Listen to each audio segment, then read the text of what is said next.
Welcome, Sojourners, to the Women's Leadership Mindset series. My name is Teresa Page. I am your host and looking forward to spending these next few moments with all of you. We have a lot of work to get done on today, but first, allow me to invite you to connect with me by subscribing to my website and YouTube channel.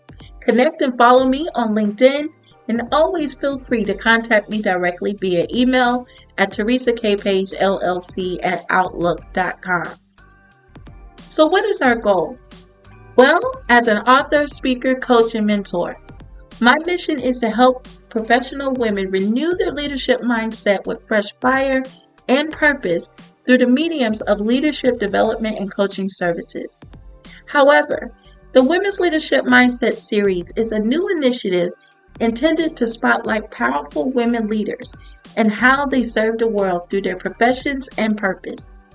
So with the goal to help women realize their unfulfilled dreams and re-energize the leaders they always were, this platform is designed to enhance, empower, educate, equalize, and even emancipate as our special guests share their entrepreneurial stories, provide valuable resources, and guidance in a caring, professional, and impactful manner. So, let's get down to business. Hi there, leaders. Thank you so much for joining me on today. You know, what's on my heart is that when I first took on a leadership position, I had the opportunity to hire, and I always knew what to look for as far as what kind of people I would want to work with and looking for particular attributes that would fit the need of the organization, as well as to fit what was needed for the culture, to elevate the culture.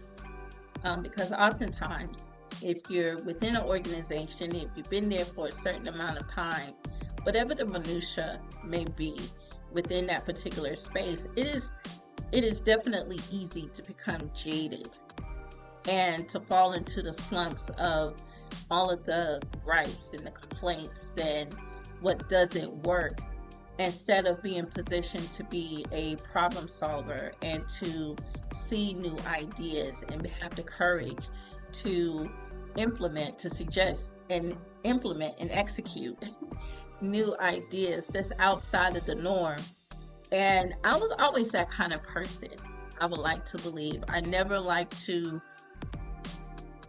run with the regular meal or the way that things always went. I was always trying to find other ways to do something greater. And oftentimes I was laughed at and criticized because I dared to think beyond what had already been done and was willing, in many cases, to take on the full responsibility to at least try something new. If it failed, great. If it didn't fail, great. But being able and was willing to take on that responsibility. And so oftentimes when it came to being able to hire for individuals that would work along with me, it was important that I found someone that was somewhat like me, someone that was willing to operate outside of the box with brand new ideas. So in the hiring process, and the position I was hiring for is more so a support role position. And so one of the candidates had a C-suite leadership position in a whole totally different industry. And so it was interesting to me because I had a question mark about, if you have been this high up in leadership, how then are you going to bring yourself to fit into a support role? But I already knew, just based on the language of the interview, that it was going to be problematic. I needed someone who was still developing, that was still that could step into a support role, but that was still in the upward sweep of their career path, probably more so at the beginning, and they're moving upward. And a lot of the people that was presented to me were individuals that had been either in leadership positions or who have been in a support role for a very, very, very long time. And I guess you say, well, Teresa, those individuals they had experience. They have once upon a time had been in this position. But, in my thinking, as far as from a leadership position, from this particular candidate's position, I knew off rip that was going to be difficult to step backwards. And he got real honest, even though support role position is um, a honest position. It helps an organization run smoothly. Office management is very important to an organization, to the success of an organization. But if you've already been there and you've gone through an upward trajectory, it's not possible to come back down, especially if you lose your job. If you've been in a position where you may have been separated from your organization, or if you've been in a position where there was a reduction in force, however you find yourself in an unemployment back into the job market space, oftentimes because of that, we individual will take what they can get because they have bills, they have life, and they can take what they can get. But we never really consider the collateral damage that it could do to a person to take on a role that they have been in once before, because it's very difficult on the soul and the mind and the body, whether we admit it or not, to go back and step. We're not designed for that. I believe that we might be designed to start over, but not from a place where you have to go back to ground zero. Now, ground zero might be on a different plane, wherein from if you were in a leadership position, then what do you do then? Do you try to find a lateral leadership opportunity, or do you try to find something higher on the next level? Because you could be on a brand new dimension on level one on a different dimension, but it's difficult to go back to a lower dimension that you've already conquered and that you've already won. So we're really designed for forward movement. The human spirit is designed for forward movement. Whether we admit it or not, bills or not, life or not, we are built for forward movement. And so I knew that was going to be difficult because as a leader, you do need a team that's going to respond to what it is that you need. I don't need the rebuttal. I don't need all of the commentary. I don't need that we could do it different.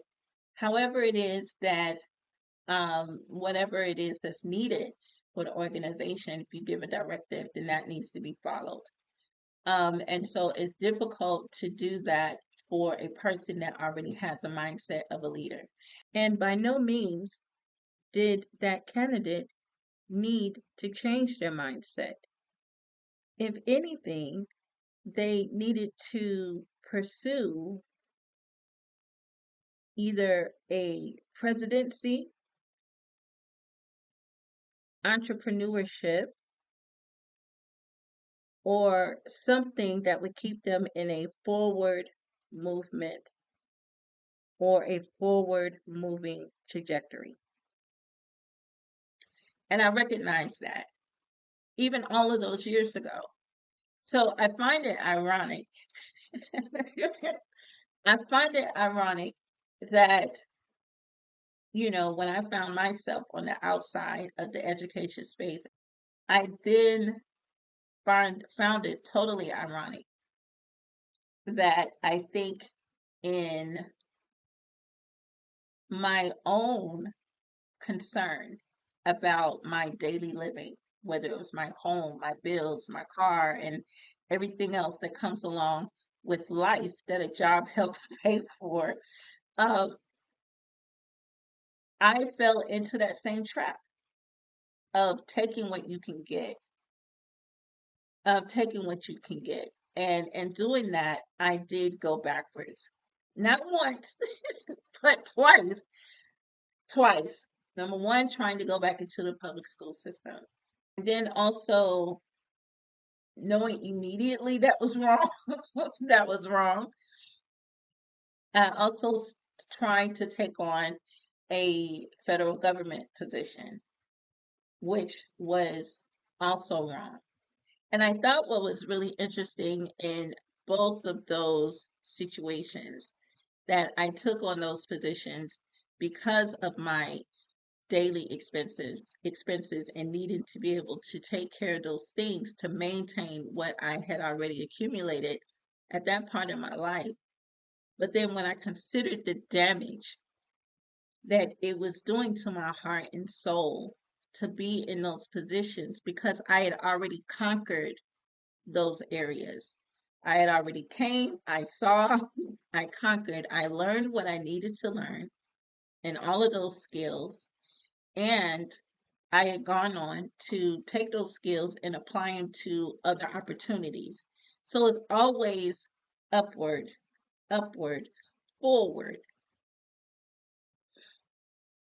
And in both incidences, and maybe this has happened to some of you, but in both of those instances, when I showed up in both of those spaces, I was told, you don't belong here. Why are you here? You're not supposed to be here. And I was called out in both of those instances because in both of those instances, I just wanted to do the job. I had already determined I just need to do this so I could pay my bills. I'm not trying to engage. I'm not trying to raise my hand for anything. I don't want to be on any committees. I'm not trying to be no go-getter. I'm not trying to go up the ladder. I've already been here, done that. I'm not trying to do that here. And I became a type of employee that I actually hate. That is the individual that comes, do their work, no more, no less. They just do their work, they get their check, and they go home. And they don't care about anything else. And I never liked that type of employee, even though there's nothing wrong about that. I don't, I have never been in favor of that type of employee, where that's all you do. You don't add to the culture, you don't try to improve to the culture, you allow the culture to be a status quo. And I think that's problematic for me. And in a lot of ways, you hinder the growth, even if you're doing your job, not to contribute to help the organization to be better, to rise up in some kind of way, then why are you there? Why are you there? Why are you there, in all honesty? And so I became that person. And this is in full transparency. I became that person because I just wanted to come do my job, not add and just get my check and go home and try to pursue other things because I was still trying to build my business, still trying to write my books, and still trying to become something else. And as I mentioned, in both of those instances, I was called out. You don't belong here. And you don't. And you don't. And you don't. Those environments had every right to call me out, to say, you're here, you're doing a good job, but you do not belong here. I will say that in one of my positions, it was funny with one of my managers. I was going through one of my evaluations, and I always had a top evaluation. And on my team, I didn't speak, I didn't contribute, I didn't raise my hand for anything. But yet my manager called on me to do leadership type things, whether it's to mentor others or to help train a group of other employees, fellow employees that was looking to come into our department to actually have the opportunity to train them and to prepare them for their next step. So even though I never raised my hand to do anything, she recognized the leader in me, even though I never raised my hand to say, this is what I am, this is what I hope to be. And she was always putting my name onto something to do something bigger in the organization. Because she recognized, she said, Teresa, you're in this position and you're doing well, but this is not you. This is not you. And I'm thankful for that because in both of those places, it was very short lived. Because, truth be told, my soul could not do it. And I was trying to make myself do it, but my body was responding in a way that it was depressing and it was hard. And I was always tired because there was nothing to aspire to.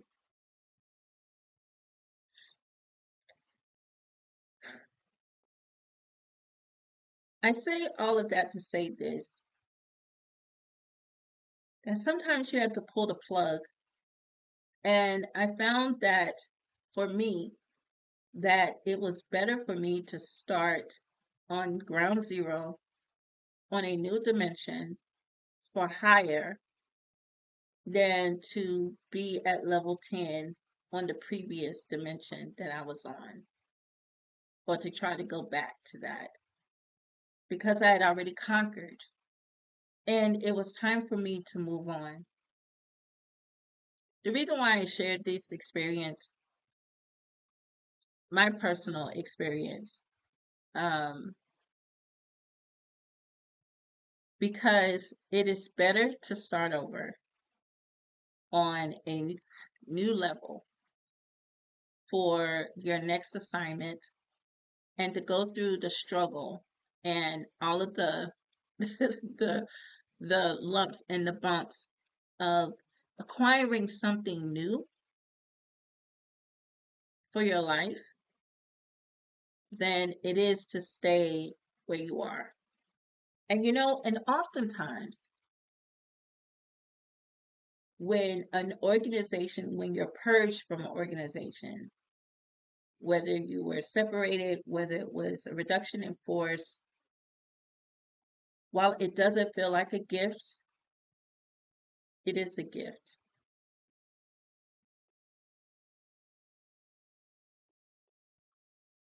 It is a gift because that is your life's way of saying enough. Enough of this. It's time for you to move forward, either in a different industry, either in a higher position, or either in entrepreneurship, to start that nonprofit, to start that ministry, to start working on that book, finishing that book, whatever it is, to travel some, to rest some, to get that physical health that you needed, to get your mental together. Life has a way of being able to create space that we often don't have the courage to create for ourselves because we're moved by being able to maintain what we have, and we should be. We should care about those things. But I think that life also understands the way that we're living life. And our soul and our spirit knows these things. That it's also important that, yes, I need to be able to take care of my immediate needs, but taking care of my immediate needs also needs me to finally step into what I was really made to do. To come out of that space of doing what I have to do and doing what I was born to do. And there's a difference. I guess I shared this today because for the men and women that has been affected in the last year, and you're looking to figure out what is next. And for those of you who even got up and walked away from your position because maybe you were being required to come back into the office when you've gotten accustomed to working virtually, or for whatever reason that you need more time with your family and all of that, for whatever reason that you are no longer in that traditional um, employment pattern, then what is next for you? And our, and I guess in our panic, we'll take whatever we can get. And I think, and that's cool, but it's to the detriment. If we're honest, if we tell the truth, that is very difficult and hard on us in more ways than one. And I do think that it takes away minutes from our life expectancy. I believe that. I think I've come to a place in life where I would rather fail at trying to become what I believe I'm destined to be,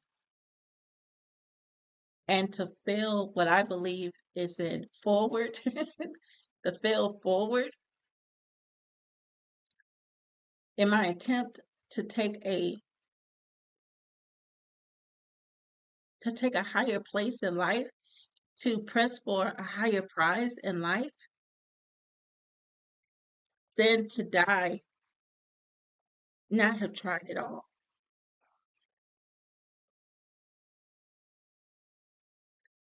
It is a huge gamble and it is a huge risk. And you risk making it, you risk not making it. But not to take a risk at all, I think that is what is the greatest offense, to not try at all. So for those of you who are currently looking for a your next career adventure or your next entrepreneurial adventure, I get it. However, you need to lock in and to plug the holes. Absolutely plug the holes. I've said it before. Lock arms with your family, those that are closest to you, those that you can trust, to stop any hemorrhaging, to gain some type of stability. But in that stability, it is imperative that you also work on that thing, that thing. And you know what that thing is. I may not know, your family may not know, you may not even clearly know, but your heart and your soul does. They remember when you told yourself what you wanted to do when you were younger. They absolutely remember. And if you were honest with yourself, those memories, those thoughts, those ideas, they're messing with you. At night, when you can't sleep, during the day, when you're doing whatever it is that you're doing, and you're daydreaming and you're wandering off, or your mind is wandering off someplace else, or your heart is desiring to be someplace else, or I'd rather be someplace else, when you're giving a lot of your brain energy, then if you're going to give that much energy to a thought or to a daydream, then you have a responsibility to at least answer that call, or at least attempt it, if anything, but not to give room And that's the thing about us as human beings and us being designed for dominion and leadership.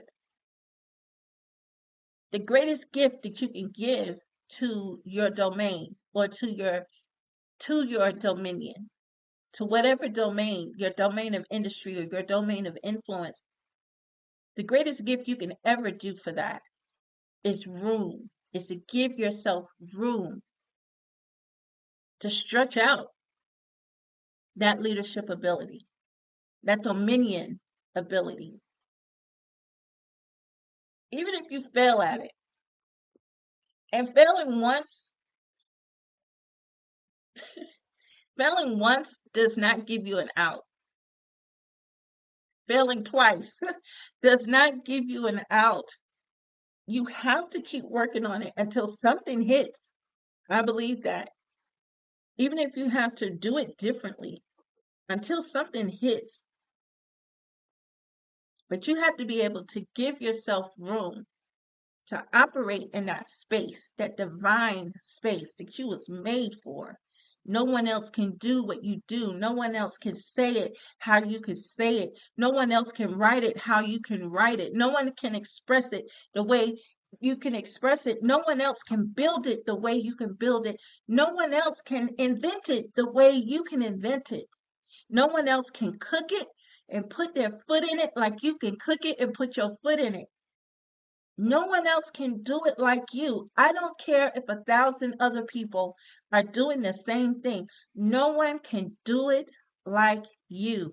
And there is a people, there's a territory, there is a region that's waiting specifically for you to hear your message, to taste your food, to read your book, to watch your movie, to attend your event, to be a part of your self-awareness organization, to be a part of your civil rights movement, whatever it is, there's a people waiting for it.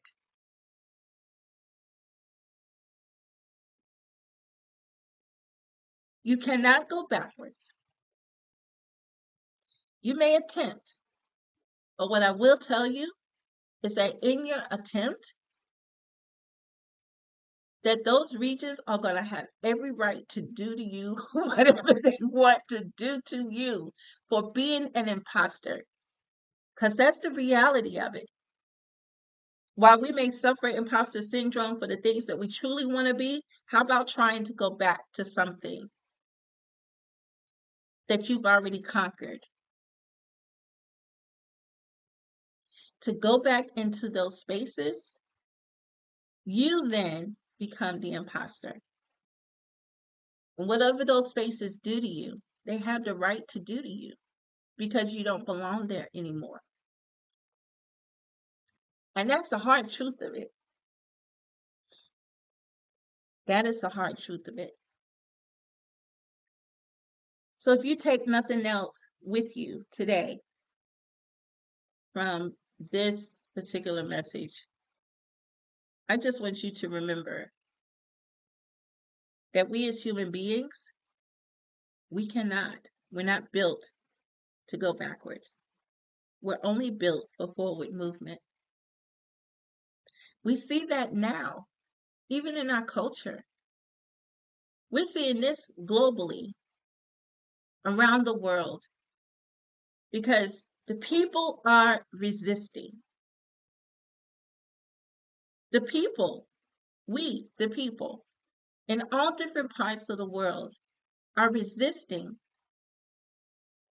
governmental structures that are attempting to take humanity backwards instead of helping us to take our culture forward. We are a 21st century society.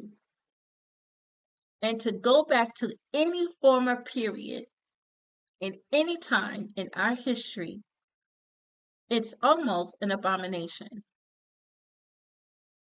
In the same way that we see our culture revolting, for us as individuals to take our individual selves back into any previous point in our life, You watch. Your spirit, your soul, and your body will revolt against it. So, knowing that, knowing that,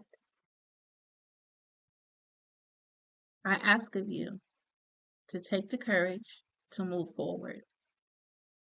If you're not sure how to move forward on your own and you need some assistance in being able to talk out an idea or even to understand what might be next for me, I could be of service.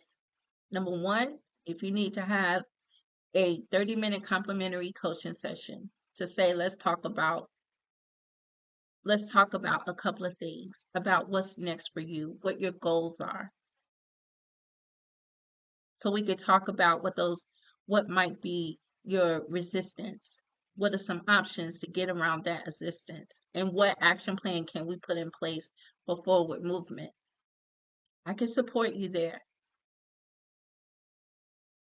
We can start with a complimentary coaching session, complimentary discussion to see if there's a way for me to help you move forward.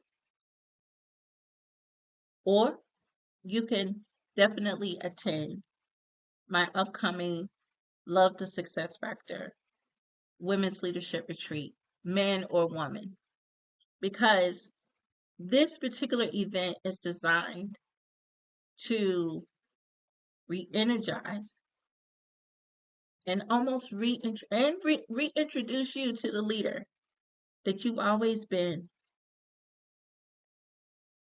Not some leader that you have yet to discover. Even though there's aspects of our leadership that we have yet to discover, but to reintroduce you to the leader that you've always been. Look at the places that you've led, whether it was in your home, whether it was in your church, whether it was with volunteering in a community effort, whether you took on leadership positions when you were in school or on your job or did stretch assignments. You've always been a leader, and you've always demonstrated the statelyhood of leadership. You've always operated in some area of dominion. It's time to level that up for all of us. It's time to level that up to the 2.0 of ourselves, where we're clear about our leadership and that we're clear and can start to take the steps to our next dimension.